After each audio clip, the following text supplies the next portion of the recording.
Bienvenido a Clínica Cazorla. Aquí encontrarás la ilusión y el compromiso de los profesionales que te acompañarán en tu camino. Clínica Cazorla, especialistas en adicciones y salud mental. Porque tu futuro está en tus manos.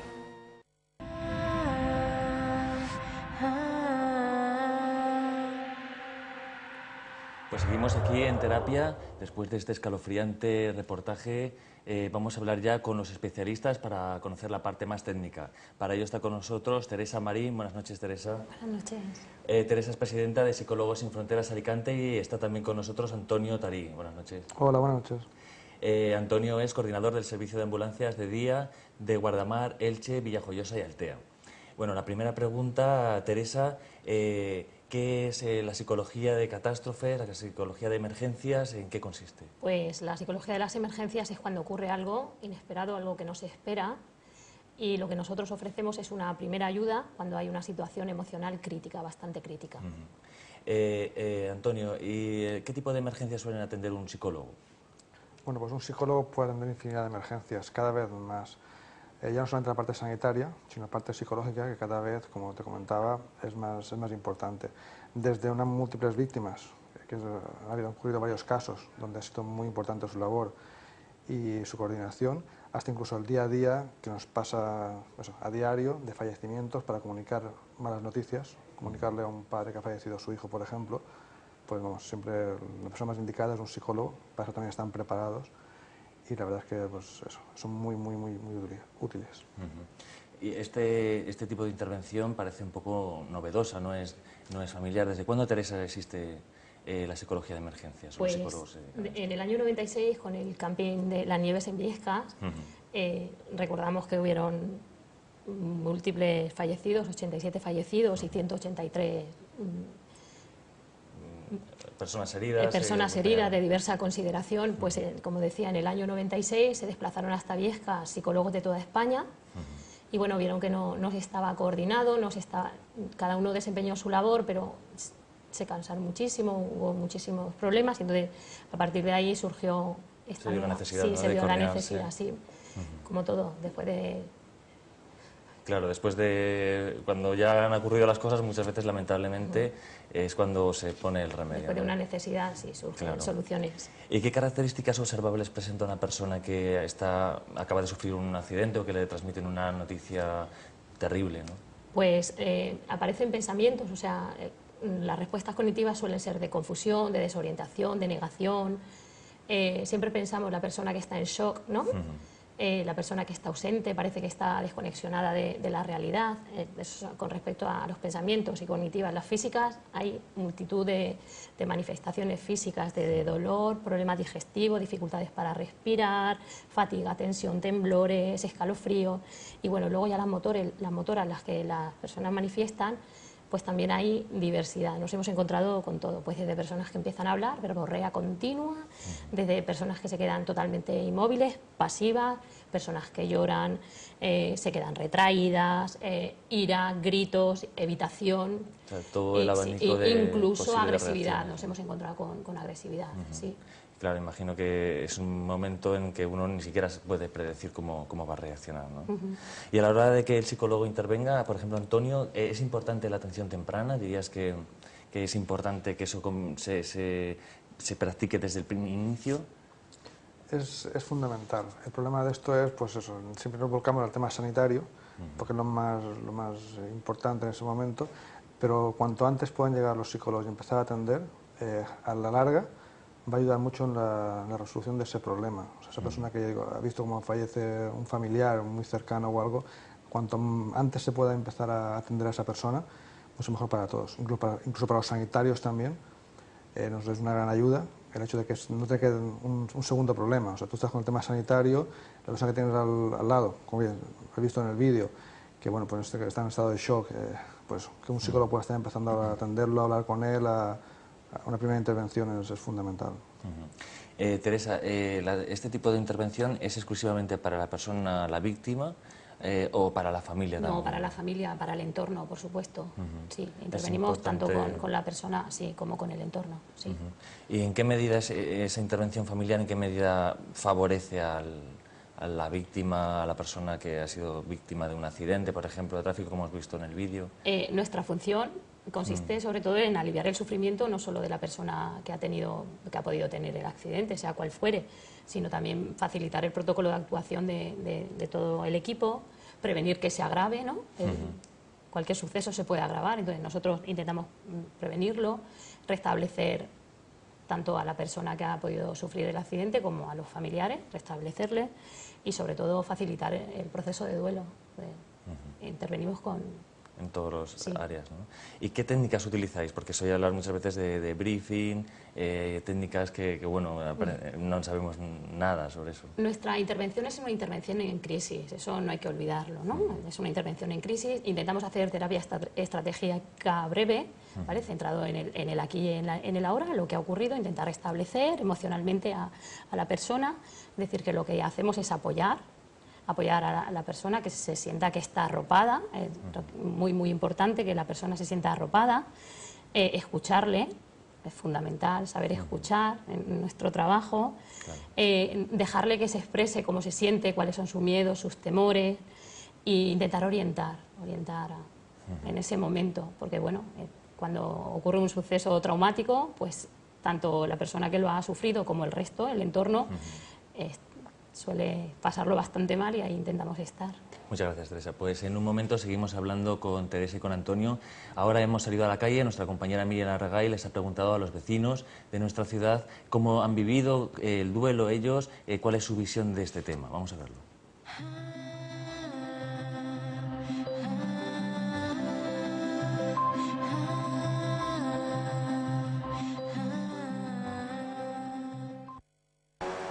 Muy buenos días. Hoy en la calle preguntaremos a nuestros ciudadanos qué conocen sobre el duelo, la ruptura con algo que nos causa dolor. La pérdida de un objeto personal, el trabajo, incluso un ser querido, convierte en un duelo de aquí para adelante. ¿Usted se ha sentido así alguna vez? Bueno, me imagino que quizás como todo el mundo en alguna ocasión. Por desgracia, sí, he perdido a mis padres, mi madre hace un año que falleció y el trabajo pues hace 2 años, 3, que lo perdí también. Lo que pasa que ahora ya me he prejubilado y sí que es doloroso. Es un golpe que anímicamente te hunde bastante. Pues hombre, con la edad que tengo ya he pasado por duelos de estos de fallecer a alguien querido, enfermedad, cosas ahora del trabajo, del negocio, pues sí. Esa nueva etapa se le conoce como duelo, ¿lo sabía? Sí. Sí. ¿Lo conoce porque ha asistido a alguna terapia profesional o lo ha superado usted mismo? Lo he superado pues con la ayuda de la familia y la alegría que te da la nieta y los hijos. Se supera y ahora ya te digo, estoy prejubilado y bien. Pues no, la verdad es que no. Pero sí, cuando me acuerdo que cuando estuve con una hija mía en un psicólogo y psiquiatra, cuando fue una etapa un poco difícil, pues me lo dijeron a mí, que si necesitaba ayuda para ese duelo que tenía que pasar y la verdad que salí sola. Salí sola. ¿Qué consejos darías para las personas para sentirnos mejor ante ese duelo? Pues les daría ánimo, que la vida sigue hacia adelante y, en fin, que hay muchas cosas buenas por las que seguir. Pues mira, tener confianza en algo que te llene y salir adelante con el trabajo y con los amigos, la familia. Te tienes que apoyar en algo, seguro. Y darte, como digo ya, siempre algo que te llene. Porque si no te llena algo, cuando pierdes la ilusión, lo has perdido todo. Lo demás todo se va recuperando, dinero, trabajo. Pero cuando pierdes la ilusión ya, eso ya lo has perdido todo. Tienen que tener mucho ánimo y paciencia y ahora son momentos pues muy difíciles, eso es la verdad. Y luego no quedarse en casa, salir, ir para allá, andar y ya está, y mucho ánimo. Esos duelos pueden parecer para gente muy importantes, otros muy costosos. ¿Ha tenido la necesidad de buscar a alguien profesional? No, solo para una hija mía. Pero para mí siempre intenta sacar de mí misma para salir adelante. Particularmente no, pero sé que hay gente que sí que necesita recurrir a ese tipo de ayuda. Muchas gracias, Miriam. Y seguimos aquí hablando de psicología de catástrofes y duelo. Yo quería preguntarles a nuestros invitados cómo funciona todo el mecanismo una vez que recibimos la primera llamada de que ha habido una catástrofe. Pues el caso de la T4 en Madrid. ¿Cómo funciona todo el sistema actualmente? Bueno, pues mira, podemos poner un ejemplo como, bueno, hace unos días ha habido un simulacro en el aeropuerto de Alicante. Es una simulación de que, bueno, un avión aterrizando con 90 pasajeros tiene un accidente al aterrizaje, y en el cual hay fallecidos, hay heridos graves, hay menos graves, hay ilesos. A raíz de ahí, bueno, pues se pone en marcha todo el protocolo, por supuesto, primero sanitario de bomberos para lo que es el tema de in situ, y seguidamente, que también fue el caso, hay que atender psicológicamente, sobre todo los ilesos, los heridos, porque bueno, están todavía en estado de shock. Sanitariamente no hay mucho que hacer, pero psicológicamente pues es donde entran ellos y donde hay mucho por hacer. Ten en cuenta que has visto cómo es un accidente de avión, o sea, imagínate, has visto fallecer gente, has visto cómo te sacan de un avión en llamas, o sea, el shock es total, y ahí donde pues eso, se empiezan a intervenir ya los psicólogos, ya empiezan a llegar de varios sitios. Ahí también, porque lo hemos sufrido nosotros, el hecho de que estén organizados, que es muy importante, el hecho de que haya un protocolo, que haya una organización, en este caso Psicólogos Sin Fronteras, que con una llamada puedes activar un dispositivo eso también es muy importante. O sea, no que empiecen a venir psicólogos a todos los lados, que haya una coordinación, que haya una organización, es muy importante. El tema psicológico tampoco es cuestión de media hora. Entonces, se ha dado caso porque está yo presente de que hay que ir relevando, ellos mismos tienen que ir relevándose, porque llega un momento que no pueden continuar con el estrés, con la actividad.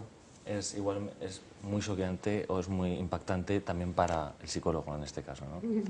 ¿Y vosotros qué hacéis? Los psicólogos, una vez que llegáis al centro donde ha ocurrido la catástrofe, ¿cómo se procede? Hay una coordinación donde se atienden a lo más urgente. No siempre el que grita más fuerte es el más urgente.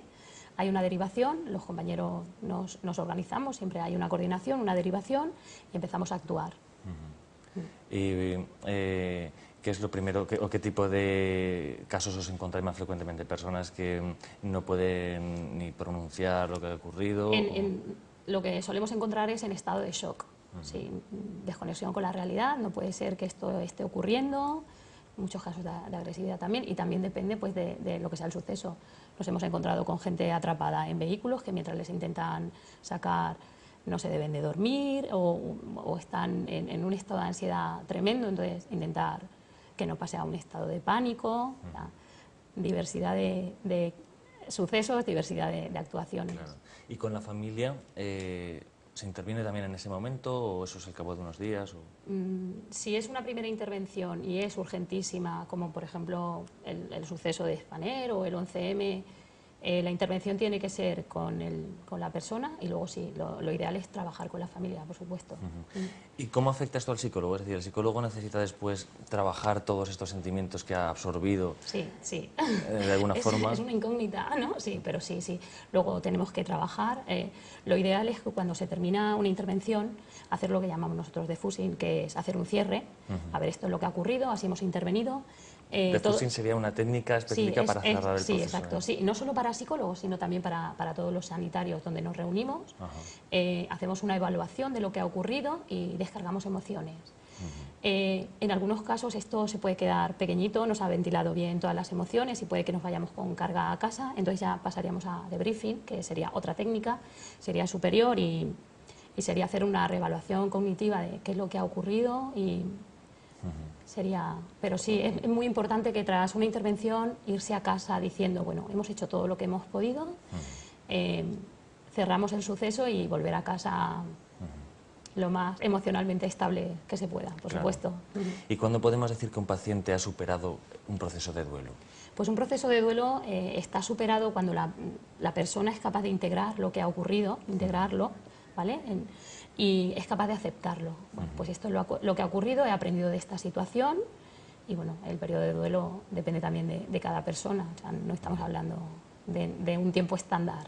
Muy bien, pues muchas gracias Antonio y Teresa por transmitirnos todos estos conocimientos. Y nada, nosotros vamos a seguir hablando acerca de un área muy diferente. Para ello nuestra compañera Sara Ben nos va a hablar qué tienen en común la psicología con la arquitectura. Vamos a verlo.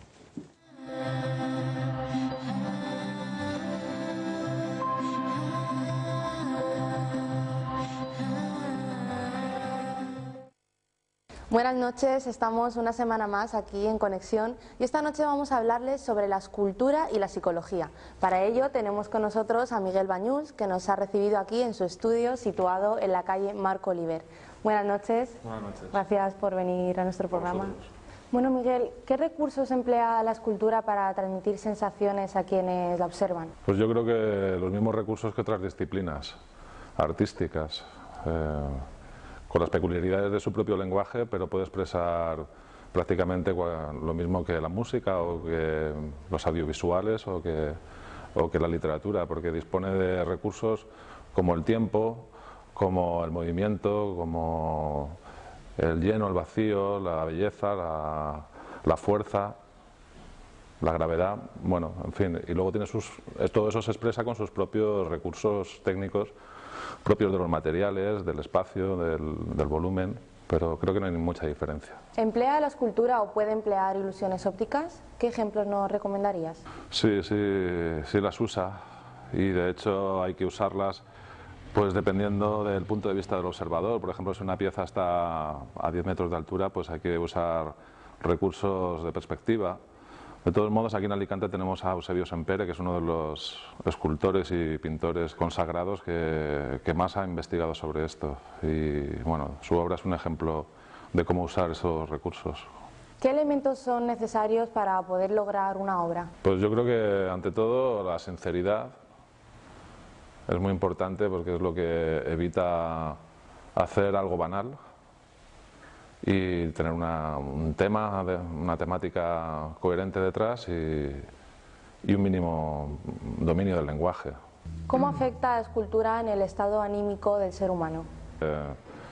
Yo creo que si estuviese deprimido, a mí me encantaría encontrarme con alguna pieza por ejemplo, El peine de los vientos de Chillida, o La magia de Anish Kapoor, que a mí particularmente me levanta el ánimo, y bueno, yo creo que es inherente a las artes, y en este caso a la escultura, el influir en el estado anímico. A lo largo de la historia, muchos artistas han escondido mensajes o ideas en sus obras. ¿Esta ocultación resulta complicada? No resulta complicado. Yo creo que la mayoría de las veces tienes que hacerlo, porque explicarlo todo quita parte del misterio, y yo creo que una obra artística tiene que sugerir, y para sugerir hay que ocultar ciertas cosas o parte de la información. La escultura hasta finales del siglo XIX era un claro reflejo de la realidad. A partir del XX empezó a usarse como elemento de expresión conceptual. ¿Con qué expresión te identificas más? Yo creo que de todos modos el concepto ha existido siempre, y siempre ha habido artistas, y detrás de un artista siempre hay una idea, siempre hay un manejo del concepto. Que no nos interese ahora algunas ideas del pasado, pues es normal. Con respecto a mi obra, yo creo que no me interesa demasiado en qué modalidad se inscribe o qué estilo tiene. Yo tengo que hacerlo, es una necesidad que tengo de hacer determinadas piezas, y lo que sí puedo decir es que pienso que es una obra vanguardista. ¿Qué sensaciones o mensajes intentas transmitirnos con tu obra? Yo creo que eso depende mucho del momento, de la época por la que vas pasando, pero en general el hilo conductor sea el equilibrio como símbolo del hombre con respecto a lo que le rodea. Me interesa mucho la huella que el ser humano deja en la naturaleza, cómo la industria se puede humanizar, y yo lo que hago prácticamente todo está hecho de una manera casi industrial, pero humanizada. Me gusta creer que la huella que dejemos nosotros pueda convivir con la naturaleza o con el entorno. Creo que es reivindicar una huella sostenible. Pues esto ha sido todo por hoy. Buenas noches y gracias por seguirnos una semana más. Gracias a Miguel por estar con nosotros. Ha sido un placer. Pues muchas gracias, Sara. Y pasamos ya a esta última sección del programa, en consulta, en la que tratamos las consultas que nos queráis enviar, los casos, las sugerencias. Sabéis que podéis hacerlo al correo electrónico consultas@enterapia.tv.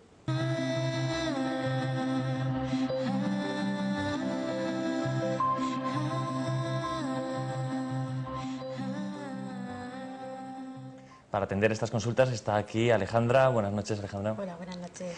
¿Qué consulta hemos elegido para hoy? Esta semana la consulta nos la envía Ana, una chica de 17 años que dice que últimamente cuando va a hacer los exámenes se pone muy nerviosa. De hecho, el último se quedó prácticamente en blanco y suspendió con muy mala nota. Entonces dice que está preocupada porque este año realiza la selectividad y que tiene un poco de miedo. Esto le está creando ansiedad. Un caso frecuente en muchos estudiantes, ¿no?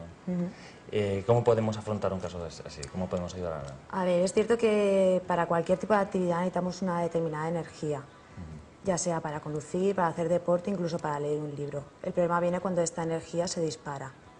Entonces, en el caso de los exámenes podemos tener ansiedad anticipatoria, que es cuando nos estamos preparando el examen que nos ponemos nerviosos, o la ansiedad situacional, que es en el momento de realizar el examen. Llegar tranquilo y de repente ya en la mesa es cuando... ¿Y se sabe por qué se produce esta ansiedad? Puede producirse por dos motivos.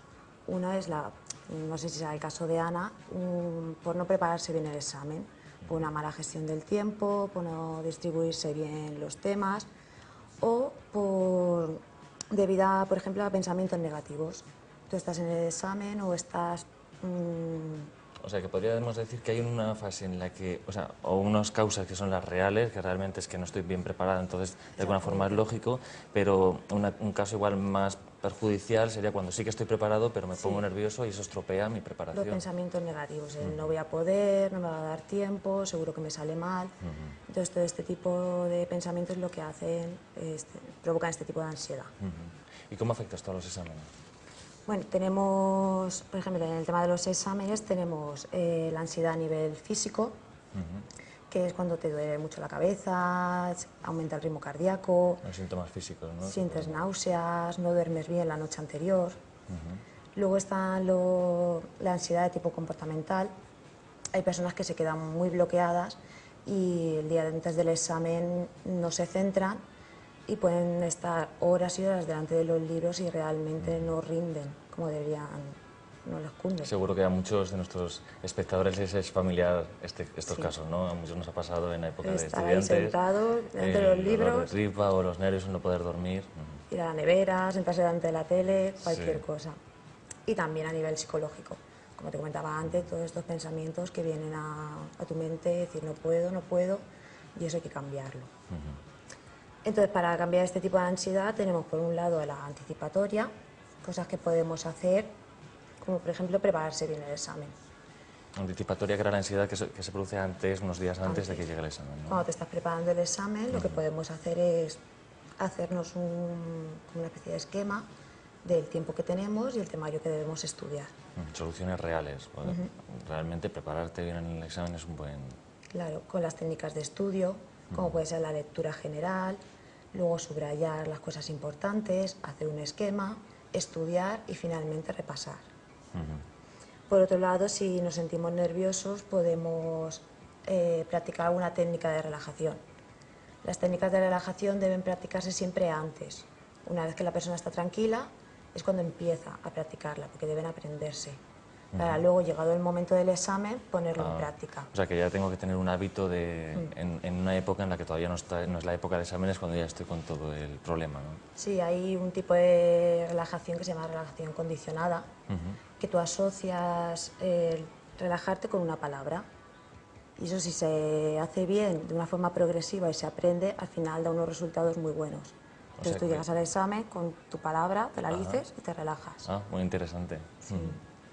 Por otro lado, tenemos que cambiar los pensamientos negativos, que decíamos el no puedo. Por ejemplo, no me va a dar tiempo. Pensar, si aprovecho bien el tiempo, seguro que lo conseguiré. También podemos cambiar el no lo aprenderé nunca a es mucho, pero si yo puedo, yo puedo ya que lo he hecho muchas veces. Seguramente si ya está en segundo de bachillerato es porque anteriormente sí que ha podido estudiar, aprender y hacer bien el examen. Claro, qué importantes los pensamientos negativos que muchas veces decimos aquí que se dan en muchas circunstancias, que es el diálogo interno con uno mismo, ¿no? Y que si es negativo, si yo no me cuido a mí mismo, pues los resultados no serán tan buenos. Claro. Por otro lado, dormir bien, no pegarnos el atracón el día antes. Es muy importante descansar y por la mañana estar frescos para ir al examen. ¿Qué más? No ir con el estómago vacío al examen.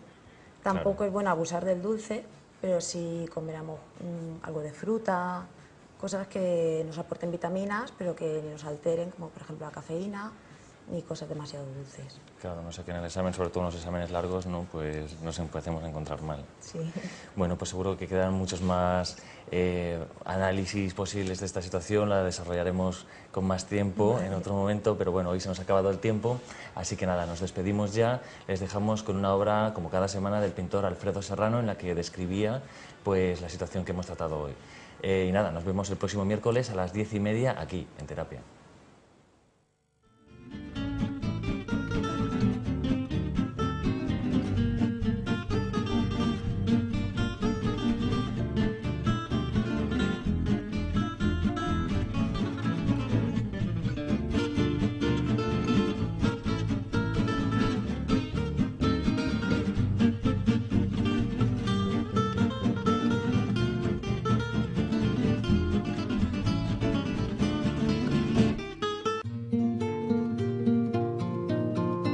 Bienvenido a Clínica Cazorla. Aquí encontrarás la ilusión y el compromiso de los profesionales que te acompañarán en tu camino. Clínica Cazorla, especialistas en adicciones y salud mental. Porque tu futuro está en tus manos.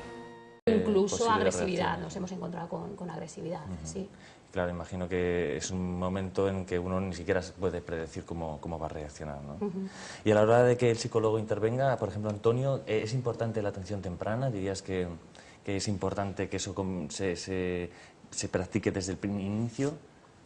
Es fundamental. El problema de esto es, pues eso, siempre nos volcamos al tema sanitario, porque es lo más importante en ese momento, pero cuanto antes puedan llegar los psicólogos y empezar a atender, a la larga va a ayudar mucho en la resolución de ese problema. O sea, esa persona que ha visto cómo fallece un familiar muy cercano o algo, cuanto antes se pueda empezar a atender a esa persona, mucho mejor para todos, incluso para los sanitarios también.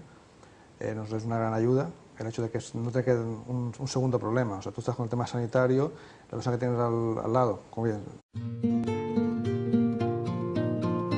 Bienvenido a Clínica Cazorla. Aquí encontrarás la ilusión y el compromiso de los profesionales que te acompañarán en tu camino. Clínica Cazorla, especialistas en adicciones y salud mental.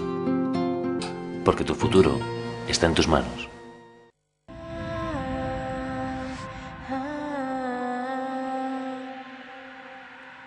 Pues seguimos aquí en Terapia, después de este escalofriante reportaje.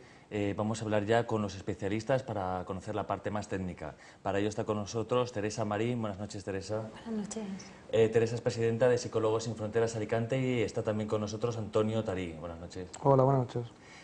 Antonio es coordinador del servicio de ambulancias de día de Guardamar, Elche, Villajoyosa y Altea. Bueno, la primera pregunta, Teresa, ¿qué probables presenta una persona que acaba de sufrir un accidente o que le transmiten una noticia terrible, ¿no? Pues aparecen pensamientos, o sea, las respuestas cognitivas suelen ser de confusión, de desorientación, de negación. Siempre pensamos la persona que está en shock, ¿no? La persona que está ausente, parece que está desconexionada de la realidad. Eso con respecto a los pensamientos y cognitivas. Las físicas, hay multitud de manifestaciones físicas de dolor, problemas digestivos, dificultades para respirar, fatiga, tensión, temblores, escalofrío. Y bueno, luego ya las motoras, las que las personas manifiestan, pues también hay diversidad. Nos hemos encontrado con todo, pues desde personas que empiezan a hablar, verborrea continua, desde personas que se quedan totalmente inmóviles, pasivas, personas que lloran, se quedan retraídas, ira, gritos, evitación. O sea, todo el abanico de... Y este tipo de intervención parece un poco novedosa, no es familiar. ¿Desde cuándo, Teresa, existe la psicología de emergencias? Pues en el año 96, con el camping de las nieves en Viescas, recordamos que hubieron múltiples fallecidos, 87 fallecidos y 183 personas heridas. Personas heridas de diversa consideración. Pues como decía, en el año 96 se desplazaron hasta Viesca psicólogos de toda España y bueno, vieron que no se estaba coordinado, cada uno desempeñó su labor, pero se cansaron muchísimo, hubo muchísimos problemas y entonces a partir de ahí surgió esta se vio la necesidad, sí, ¿no? se vio la coordinarse. necesidad, sí, como todo, después de... Claro, después de cuando ya han ocurrido las cosas, muchas veces lamentablemente es cuando se pone el remedio. Después de ¿no? una necesidad, sí, surgen soluciones. ¿Y qué características es la psicología de catástrofes, la psicología de emergencias? ¿En qué consiste? Pues la psicología de las emergencias es cuando ocurre algo inesperado, algo que no se espera, y lo que nosotros ofrecemos es una primera ayuda cuando hay una situación emocional crítica, bastante crítica. Antonio, ¿y qué tipo de emergencias suelen atender un psicólogo? Bueno, pues un psicólogo puede atender infinidad de emergencias, cada vez más. Ya no solamente la parte sanitaria, sino la parte psicológica, que cada vez, como te comentaba, es más importante. Desde unas múltiples víctimas, que ha ocurrido varios casos donde ha sido muy importante su labor y su coordinación, hasta incluso el día a día que nos pasa a diario de fallecimientos para comunicar malas noticias, comunicarle a un padre que ha fallecido su hijo, por ejemplo. Pues vamos, siempre la persona más indicada es un psicólogo, para eso también están preparados y la verdad es que pues eso, son muy útiles.